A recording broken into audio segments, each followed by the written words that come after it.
आज माघ पूर्णिमा के दिन सुनिए सत्यनारायण व्रत कथा। हे सत्यनारायण भगवान, इस कथा को कहने सुनने और हुंकारा भरने वाले सभी भक्तों की रक्षा करना, सभी की मनोकामनाएं पूर्ण करना। आज की कथा प्रारंभ करने से पहले आप सभी से अनुरोध है, कमेंट बॉक्स में सत्यनारायण भगवान की जय जरूर लिखेगा। आइए रसपान करते हैं श्री सत्यनारायण भगवान की कथा का। एक समय नैमिषारण्य तीर्थ में शौनक आदि सभी ऋषियों और मुनियों ने पुराण शास्त्र के वेत्ता श्री सूत जी महाराज से पूछा, हे महामुने, किस व्रत अथवा तपस्या से मनोवांछित फल प्राप्त होता है, उसे हम सब सुनना चाहते हैं। तब श्री सूत जी कहने लगे, इसी प्रकार देवर्षि नारद जी के द्वारा भी पूछे जाने पर भगवान श्री कमलापति जी ने उनसे जैसा कहा था उसे कहने जा रहा हूँ। आप सभी लोग सावधान होकर सुनिए। एक समय योगी नारद जी लोगों के कल्याण की कामना से विविध लोकों में भ्रमण करते हुए पृथ्वी लोक में आए और यहाँ उन्होंने अपने कर्म फल के अनुसार नाना योनियों में उत्पन्न सभी प्राणियों को अनेक प्रकार के क्लेश दुख भोगते हुए देखा तथा किस उपाय से इनके दुखों का सुनिश्चित रूप से नाश हो सकता है, ऐसा मन में विचार करके वे विष्णु लोक को गए। वहां 4 भुजाओं वाले शंख चक्र गदा पद्म और वनमाला से सुशोभित शुक्ल वर्ण भगवान श्री नारायण जी का दर्शन कर उन देवाधिदेव की वे स्तुति करने लगे। देवर्षि नारद कहने लगे, हे वाणी और मन से परे स्वरूप वाले, अनंत शक्ति संपन्न, आदि मध्य और अंत से रहित, निर्गुण और सकल कल्याणमय गुणों से संपन्न, भक्तों की पीड़ा का नाश करने वाले हे परमात्मन, आपको नमस्कार है। स्तुति सुनने के पश्चात भगवान श्री हरि ने देवर्षि नारद से कहा, महाभाग, आप किस प्रयोजन से यहाँ आए हैं, आपके मन में क्या है? तब देवर्षि नारद उनसे इस प्रकार कहने लगे, नारायण नारायण, हे भगवान, पृथ्वीलोक में अपने पाप कर्मों के द्वारा विभिन्न योनियों में उत्पन्न सभी लोग बहुत प्रकार के क्लेशों से दुखी हो रहे हैं। हे नाथ, किस लघु उपाय से उनके कष्टों का निवारण हो सकेगा? यदि आपकी मेरे ऊपर कृपा हो तो वह सब मैं आपके श्री मुख से सुनना चाहता हूँ, कृपा कर उसे बतलाइए। देवर्षि नारद के आग्रह को सुनकर श्री भगवान कहने लगे, हे वत्स, संसार के ऊपर अनुग्रह करने की इच्छा से आपने बहुत अच्छी बात पूछी है। जिस व्रत के करने से प्राणी मोह से मुक्त हो जाता है, उसे अब आपको बताता हूँ, सुनिए। हे वत्स, स्वर्ग और पृथ्वीलोक में दुर्लभ भगवान सत्यनारायण का एक महान व्रत है। आपके अति स्नेह के कारण इस समय मैं उसे कह रहा हूँ। अच्छी प्रकार विधि विधान से भगवान सत्यनारायण जी का व्रत करके मनुष्य शीघ्र ही सुख प्राप्त कर परलोक में मोक्ष प्राप्त कर सकता है। भगवान की ऐसी वाणी सुनकर देवर्षि नारद कहने लगे, हे प्रभु, इस व्रत को करने का फल क्या है, इसका विधान क्या है और इस व्रत को किसने किया, इसे कब करना चाहिए, ये सब भी कृपा कर विस्तार पूर्वक बतलाइए। तब भगवान कहने लगे, यह श्री सत्यनारायण जी का व्रत दुख शोक आदि का नाश करने वाला, धन धान्य सुख की वृद्धि करने वाला, सौभाग्य और संतान देने वाला तथा सर्वत्र विजय प्रदान करने वाला है। जिस किसी भी दिन भक्ति और श्रद्धा से समन्वित होकर मनुष्य ब्राह्मणों और बंधु बांधवों के साथ धर्म में तत्पर होकर सायंकाल में भगवान श्री सत्यनारायण जी की पूजा करे, नैवेद्य के रूप में उत्तम कोटि के भोजनी पदार्थों को सवाया मात्रा में भक्ति पूर्वक अर्पित करना चाहिए। केले का फल, घी, दूध, गेहूं का चूर्ण अथवा गेहूं के चूर्ण के भाव में साठी का चूर्ण, शक्कर या गुड़, ये सब योग्य सामग्री सवाया मात्रा में एकत्रित कर निवेदित करनी चाहिए। बंधु बांधवों के साथ श्री सत्यनारायण भगवान जी की कथा सुनकर ब्राह्मणों को भोजन कराना चाहिए। भक्ति पूर्वक प्रसाद ग्रहण करके नृत्य गीत भजन कीर्तन आदि का आयोजन करना चाहिए। इसके पश्चात भगवान सत्यनारायण का ध्यान करते हुए प्रसन्न मन से अपने घर को जाना चाहिए। ऐसा करने से मनुष्यों की इच्छाएं अवश्य पूर्ण हो जाती हैं। विशेष रूप से कलयुग में पृथ्वीलोक में यह सबसे छोटा और सरल उपाय है। सूत जी कहने लगे, हे ऋषियों, जिन्होंने पहले समय में इस व्रत को किया है उसका इतिहास भी अब कहता हूँ, आप सभी ध्यानपूर्वक सुनिए। सुंदर काशीपुरी नगर में एक अत्यंत निर्धन ब्राह्मण रहता था। वह ब्राह्मण भूख और प्यास से बेचैन होकर पृथ्वी पर घूमता रहता था। ब्राह्मणों से प्रेम करने वाले श्री हरि ने ब्राह्मण को देखकर एक दिन बूढ़े ब्राह्मण का रूप धारण कर ब्राह्मण के पास जाकर बड़े आदर से पूछा, हे विप्रदेव, आप नित्य ही दुखी होकर पृथ्वी पर क्यों घूमते हो? तब वह ब्राह्मण कहने लगा, मैं भिक्षा के लिए धरती पर घूमता हूँ। हे भगवान, यदि आप इससे छुटकारा पाने का कोई उपाय जानते हो तो कृपा कर मुझे बतलाइए। वृद्ध ब्राह्मण का रूप धारण किए हुए श्री हरि ने कहा, हे ब्राह्मण, श्री सत्यनारायण भगवान मनोवांछित फल देने वाले हैं, इसलिए तुम उनका पूजन करो। इससे मनुष्य सभी दुखों से मुक्त हो जाता है। फिर ब्राह्मण को व्रत का सारा विधान बताकर बूढ़े ब्राह्मण रूपधारी भगवान श्री हरि वहां से अंतर्ध्यान हो गए। जिस व्रत को वृद्ध ब्राह्मण ने बतलाया है मैं उसे अवश्य करूंगा, ऐसा निश्चय कर वह ब्राह्मण अपने घर को चला गया। अगले दिन वह जल्दी उठा और श्री सत्यनारायण का व्रत करने का निश्चय कर भिक्षा मांगने के लिए चल दिया। उस दिन उसको भिक्षा में बहुत सारा धन मिला, जिससे उसने पूजा का सामान खरीदा और घर आकर अपने बंधु बांधवों के साथ श्री सत्यनारायण जी का व्रत किया। इस व्रत को करने से वह ब्राह्मण सभी दुखों से छूटकर अनेक प्रकार की सुख संपत्तियों से युक्त हो गया। तभी से वह ब्राह्मण हर मास यह व्रत रखने लगा। इसी प्रकार श्री सत्यनारायण के व्रत को जो शास्त्र विधि के अनुसार करेगा वह सभी पापों से छूटकर मोक्ष को प्राप्त हो जाएगा। आगे भी जो मनुष्य धरती पर श्री सत्यनारायण का व्रत रखेंगे वह सभी दुखों से मुक्त हो जाएंगे। इस तरह देवर्षि नारद से सत्यनारायण भगवान का कहा हुआ व्रत मैंने आपसे कहा। तब ऋषिगण कहने लगे, हे मुनीश्वर, संसार में इस विप्र से सुनकर किस किसने इस व्रत को किया वह भी हम सब सुनना चाहते हैं। श्री सूत जी ने कहा, हे मुनियों, जिस जिस प्राणी ने इस व्रत को किया है उन सब की कथा भी अब सुनो। एक समय वह ब्राह्मण धन और ऐश्वर्य के अनुसार बंधु बांधवों के साथ व्रत पूजन कर रहा था कि उसी समय एक लकड़हारा वहां पर आया। उसने लकड़ियां बाहर रख दी और विप्र के घर में चला गया। प्यास से व्याकुल लकड़हारे ने विप्र को व्रत करते हुए देखा तो वह अपनी प्यास भूल गया। उसने उस विप्र को नमस्कार किया और पूछने लगा, हे विप्र, आप यह किसका पूजन कर रहे हैं? इस व्रत से क्या फल मिलता है? कृपया कर मुझे बतलाइए। तब ब्राह्मण ने कहा, सब मनोकामनाओं को पूर्ण करने वाला यह श्री सत्यनारायण जी का व्रत है। इनकी ही कृपा से मेरे यहाँ धन धान्य आदि की वृद्धि हुई है। विप्र से इस व्रत के बारे में जानकर वह लकड़हारा बहुत प्रसन्न हुआ। भगवान का चरणामृत लेकर और भोजन ग्रहण करने के बाद वह अपने घर को चला गया। अगले दिन लकड़हारे ने अपने मन में संकल्प लिया कि आज गांव में लकड़ी बेचने से जो भी धन मिलेगा उसी से भगवान सत्यनारायण जी का उत्तम व्रत करूंगा। ऐसा मन में विचार कर वह लकड़हारा लकड़ियां अपने सिर पर रखकर जिस नगर में धनवान लोग रहते थे वहां गया। उस दिन उसे उन लकड़ियों के चौगुने दाम मिल गए। वह बूढ़ा लकड़हारा बड़ा प्रसन्न होकर पके हुए केले, शक्कर, शहद, घी, दूध, दही और गेहूं का चूर्ण इत्यादि श्री सत्यनारायण भगवान के व्रत की सभी सामग्री लेकर खुशी खुशी अपने घर आ गया। फिर उसने अपने बंधु बांधवों को बुलाकर विधि विधान के साथ भगवान की पूजा और व्रत किया। उस व्रत के प्रभाव से वह बूढ़ा लकड़हारा धन, पुत्र आदि से युक्त हुआ और संसार के समस्त सुख भोगकर वैकुंठ को चला गया। श्री सूत जी कहने लगे, हे श्रेष्ठ मुनियों, अब एक और कथा कहता हूँ। पूर्व काल में उल्कामुख नाम का एक बुद्धिमान राजा था। वह सत्यवक्ता और जितेंद्रिय था। प्रतिदिन देवस्थानों पर जाता और गरीबों को धन देकर उनके कष्ट दूर किया करता था। उसकी पत्नी सुंदर और सती साध्वी थी। भद्रशिला नदी के तट पर उन दोनों ने श्री सत्यनारायण भगवान जी का व्रत किया। साधु नामक एक वैश्य राजा को व्रत करते देखकर उनसे पूछने लगा, हे राजन, भक्ति युक्त चित्त से ये आप क्या कर रहे हैं? मेरी सुनने की इच्छा हो रही है। तब महाराज उल्कामुख कहने लगे, हे साधु वैश्य, मैं अपने बंधु बांधवों के साथ संतान की प्राप्ति के लिए महाशक्तिमान सत्यनारायण भगवान जी का व्रत और पूजन कर रहा हूँ। उसने कहा, हे राजन, मुझे भी इसका सब विधान बतलाइए। मैं भी आपके कहे अनुसार इस व्रत को अवश्य करूंगा। मुझे कोई संतान नहीं है और मुझे पूरा विश्वास है कि इस व्रत को करने से निश्चय ही मेरे यहाँ भी संतान होगी। राजा से सब विधान सुनकर व्यापार से निवृत्त होकर वह वैश्य खुशी खुशी अपने घर आ गया। तब वैश्य ने अपनी पत्नी लीलावती से संतान देने वाले उस व्रत का समाचार सुनाया और निश्चय किया कि जब हमारे घर संतान होगी तब मैं इस व्रत को करूंगा।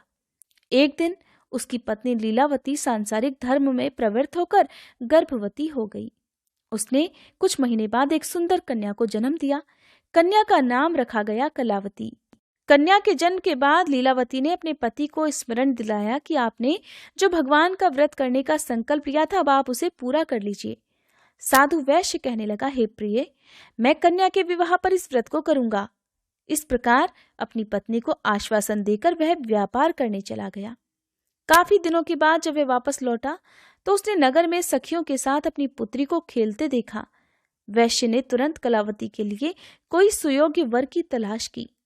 कंचन नगर के एक सुयोग्य वणिक पुत्र से अपने बंधु बांधवों सहित प्रसन्न होकर उसने अपनी पुत्री का विवाह उसके साथ कर दिया। वैश्य विवाह के समय भी सत्यनारायण भगवान का व्रत करना भूल गया।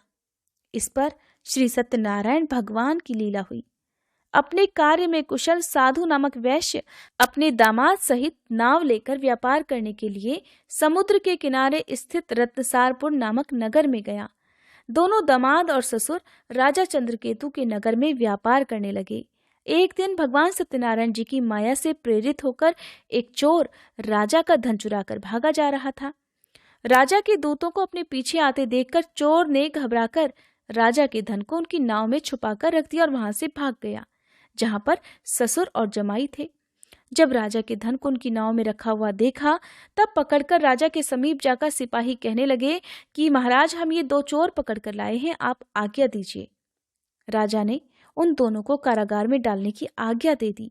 इस प्रकार राजा की आज्ञा से उनको कठिन कारावास में डाल दिया गया और उनका सारा धन भी ले लिया गया।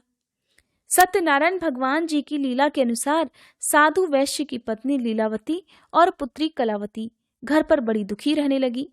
उनके घर में रखा हुआ धन चोर चुरा कर ले गए।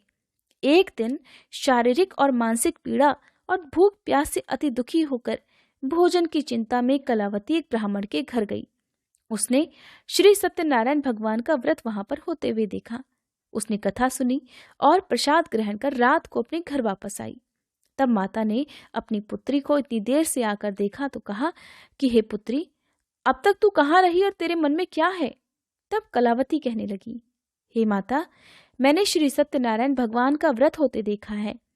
तब कलावती के वचन सुनकर लीलावती ने सत्यनारायण भगवान के पूजन की तैयारी प्रारंभ कर दी। उसने परिवार और बंधुओं सहित श्री सत्यनारायण भगवान का पूजन और व्रत किया और वर मांगा कि मेरे पति और दामाद शीघ्र ही घर को लौट आए। साथ ही प्रार्थना की कि हम सबके अपराध क्षमा कीजिए। श्री सत्यनारायण भगवान इस व्रत से संतुष्ट हो गए। उन्होंने राजा चंद्रकेतु को स्वप्न में दर्शन देकर कहा कि हे राजन, जिन दोनों वैश्यों को तुमने बंदी बना रखा है वे निर्दोष हैं, उन्हें प्रातःकाल ही छोड़ देना। राजा से वचन कहकर भगवान अंतर्ध्यान हो गए। प्रातःकाल राजा चंद्रकेतु ने सभा में सभी को अपना स्वप्न सुनाया और सैनिकों को आज्ञा दी कि दोनों वणिक पुत्रों को कैद से मुक्त कर सभागार में लाया जाए। दोनों ने आते ही राजा को प्रणाम किया। तब राजा उनसे कहने लगा, हे महानुभावों, तुम्हें भाविवश ऐसा कठिन दुख प्राप्त हुआ है। अब तुम्हें किसी बात का कोई भय नहीं है, तुम दोनों अब मुक्त हो। ऐसा कहकर राजा ने उनको नए नए वस्त्र आभूषण दिए और उनका जितना धन लिया था उसको दोगुना लौटाकर आदर से विदा कर दिया। इस प्रकार दोनों वैश्य अपने घर की तरफ चल दिए। श्री सूत जी कहने लगे, वैश्य और उसके जमाई ने मंगलाचार करके अपनी यात्रा प्रारंभ की और अपने नगर की ओर चल पड़े। उनके थोड़ी दूर आगे बढ़ने पर दंडी वेशधारी श्री भगवान ने उनसे पूछा, हे वैश्य, तेरी नाव में क्या भरा है? तब अभिमानी वणिक हंसता हुआ कहने लगा, हे दंडी, आप क्यों पूछते हैं? क्या धन लेने की इच्छा है? मेरी नाव में तो बेल और पत्ते भरे हैं। वैश्य के कठोर वचन सुनकर दंडी रूप में भगवान कहने लगे, तुम्हारा वचन सत्य हो। ऐसा कहकर वे वहां से कुछ दूर जाकर समुद्र के किनारे बैठ गए। दंडी महाराज के जाने के पश्चात इधर वैश्य ने नित्य क्रिया से निवृत्त होने के बाद जब नाव की ऊंची ऊंची उठी लहर देखी तो बड़ा हैरान हुआ और नाव में बेलपत्ते आदि देखकर वह मूर्छित होकर धरती पर गिर पड़ा। होश आने पर अत्यंत शोक प्रकट करने लगा और तब उसके दामाद ने उससे कहा, पिताजी, आप शोक मत कीजिए, यह दंडी महाराज का ही श्राप है, अतः उनकी ही शरण में चलना चाहिए, तभी हमारी मनोकामना पूर्ण हो सकेगी।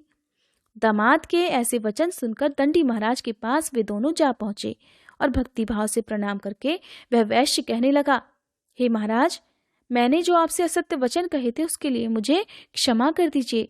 ऐसा कहकर वह वैश्य रोने लगा। तब दंडी भगवान कहने लगे, हे वणिक पुत्र, मेरी आज्ञा से तुझे बार बार दुख प्राप्त हुआ है, तू मेरी पूजा से विमुख हुआ है। ये वचन सुनकर वह वैश्य कहने लगा, हे भगवान, आपकी माया से ब्रह्म आदि देवता भी आपके रूप को नहीं जान पाते, तब मैं भला अज्ञानी कैसे जान सकता हूँ। अब आप प्रसन्न हो जाइए, मैं अपनी सामर्थ्य के अनुसार आपकी पूजा अवश्य करूंगा। मेरी रक्षा कीजिए और पहले के समान मेरी नौका को धन से भर दीजिए। उसके भक्ति युक्त वचन सुनकर भगवान जी प्रसन्न हो गए और उसकी इच्छा अनुसार वर देकर वहां से अंतर ध्यान हो गए। इसके पश्चात दामाद और ससुर ने जब वापस आकर नाव में देखा तो देखा नाव तो पहले की तरह धन से भरी हुई है। फिर वह भगवान सत्यनारायण का पूजन कर अपने दामाद सहित अपने नगर की ओर चल दिया। जब वे अपने नगर के निकट पहुंचे तब वैश्य ने अपने एक दूत को उनके घर भेजा। दूत ने वैश्य के घर जाकर उसकी पत्नी को नमस्कार किया और कहने लगा, आपके पति अपने दामाद सहित इस नगर के समीप आ गए हैं। लीलावती और उसकी कन्या कलावती उस समय भगवान का पूजन कर रही थी। दूत के वचन सुनकर साधु की पत्नी ने बड़े हर्ष के साथ सत्यदेव का पूजन पूर्ण किया और अपनी पुत्री से कहने लगी, पुत्री, मैं अपने पति के दर्शन को जाती हूँ, तू भी कार्य पूर्ण कर शीघ्र आ जाना। परंतु कलावती पूजन और प्रसाद छोड़कर अपने पति के दर्शन करने के लिए चली गई और जब वह नगर के बाहर पहुंची तब उसे अपने पति के दर्शन ही नहीं हुए। नौका को डूबा हुआ तथा कन्या को रोता हुआ देखकर वह वैश्य दुखी होकर कहने लगा, हे प्रभु, मुझसे या मेरे परिवार से जो भूल हुई है उसे क्षमा कर दीजिए। वैश्य के दीनहीन वचन सुनकर सत्यदेव भगवान प्रसन्न हो गए। तभी आकाशवाणी हुई, हे वैश्य, तेरी कन्या प्रसाद छोड़कर आई है, इसका पति इसी कारण अदृश्य हो गया है। यदि वह घर जाकर प्रसाद ग्रहण करके लौटे तो इसका पति अवश्य मिल जाएगा। आकाशवाणी सुनकर कलावती तुरंत अपने घर पहुंची, पूजन समाप्त किया और प्रसाद ग्रहण कर वापस आकर उसने अपने पति के दर्शन किए। इसके पश्चात वैश्य ने वहीं बंधु बांधवों सहित सत्यदेव का विधि पूर्वक पूजन किया और वह इस लोक का सुख भोगकर अंत में स्वर्गलोक को गया। श्री सूत जी महाराज ने आगे कहा, हे ऋषियों, मैं एक और कथा भी कहता हूँ। प्रजा पालन में लीन तुंगध्वज नाम का एक राजा था। उसने भगवान सत्यदेव का प्रसाद त्याग कर बहुत कष्ट पाया। एक समय राजा वन में वन्य पशुओं को मारकर बड़ के वृक्ष के नीचे आया। वहां उसने ग्वालों को भक्ति भाव से बंधु बांधवों सहित श्री सत्यनारायण का व्रत और पूजन करते हुए देखा, परंतु राजा देखकर भी अभिमानवश न तो वहां गया और न ही सत्यदेव भगवान को प्रणाम किया। उधर जब ग्वालों ने भगवान का प्रसाद राजा के सामने लाकर रखा तब वह उस प्रसाद को त्याग कर अपने नगर को चला गया। नगर में पहुंचकर उसने देखा कि उसका सब कुछ नष्ट हो गया है। वह समझ गया कि ये सब भगवान सत्यनारायण ने ही किया है। तब वह वापस उसी स्थान पर आया और ग्वालों के पास गया और विधि पूर्वक पूजन कर प्रसाद ग्रहण किया। तब सत्यनारायण भगवान की कृपा से सब कुछ पहले जैसा ही हो गया और दीर्घ काल तक वह सुख भोगकर स्वर्गलोक को गया। जो मनुष्य इस परम दुर्लभ व्रत को करेगा, श्री सत्यनारायण भगवान की कृपा से उसे धन धान्य की प्राप्ति होगी। निर्धन धनी बंधी बंधन से मुक्त होकर निर्भय हो जाता है। संतानहीन को संतान प्राप्त होती है और सभी मनोरथ पूर्ण होकर अंत में वह वैकुंठ धाम को जाता है। जिन्होंने पहले इस व्रत को किया, अब उनके दूसरे जन्म की कथा भी सुनिए। शतानन नामक ब्राह्मण ने सुदामा के रूप में जन्म लेकर श्री कृष्ण की भक्ति कर मोक्ष प्राप्त किया। उल्कामुख नाम के महाराज राजा दशरथ बने और श्री रंगनाथ का पूजन कर वैकुंठ लोक को प्राप्त हुए। साधु नाम के वैश्य ने धर्मात्मा और सत्यप्रति के राजा मोरध्वज बनकर अपने पुत्र को आरे से चीरकर मोक्ष को प्राप्त किया। महाराज तुंगध्वज स्वयंभू मनु बने। उन्होंने बहुत से लोगों को भगवान की भक्ति में लीन कर मोक्ष प्राप्त किया। लकड़हारा भील अपने अगले जन्म में गुह नामक निषाद राजा बना, जिसने भगवान श्री राम के चरणों की सेवा कर मोक्ष प्राप्त किया। ये थी सत्यनारायण व्रत कथा। प्रेम से बोलिए सत्यनारायण भगवान की जय।